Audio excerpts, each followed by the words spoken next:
Okay ka lang?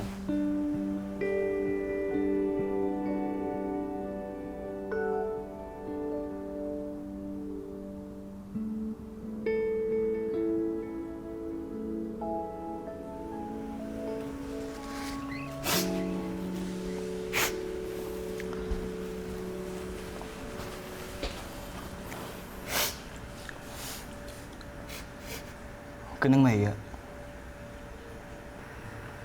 Sinabi nga ng isang philosopher, crying makes us human. Philosopher? Sinong philosopher? Ako.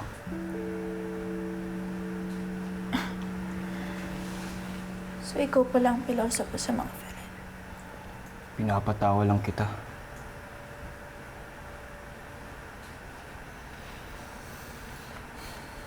Salamat. Aware ka naman siguro na pinagtitipan ka lang nila, no? Alam ko naman yun eh. Ramdam na ramdam kong challenge nila ako.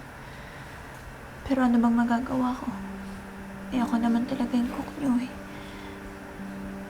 At ang kabilin-bilinan sa akin, kayo ang priority ko. So kahit anong gusto niyong kainin, kahit gaano pa yun kahirap lutuin, kailangan kong gawan ng paraan.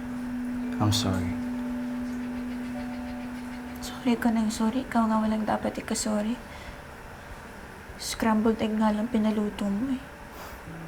To be fair, perfect yung scrambled eggs ko. Talaga ba? Baka naman sinasabi mo lang yun para gumaan pakiramdam ko. Well, yes. Pinapatawa lang kita.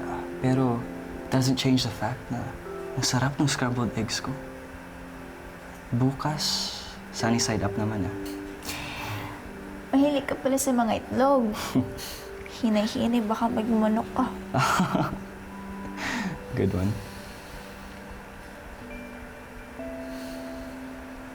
Salamat ha. Kailangan ko pala ng pep talk ng philosopher ng mga friend. Pero huwag kang mag-alala. Bukas okay na ulit ako. Ako pa, di ako susuko. You're brave.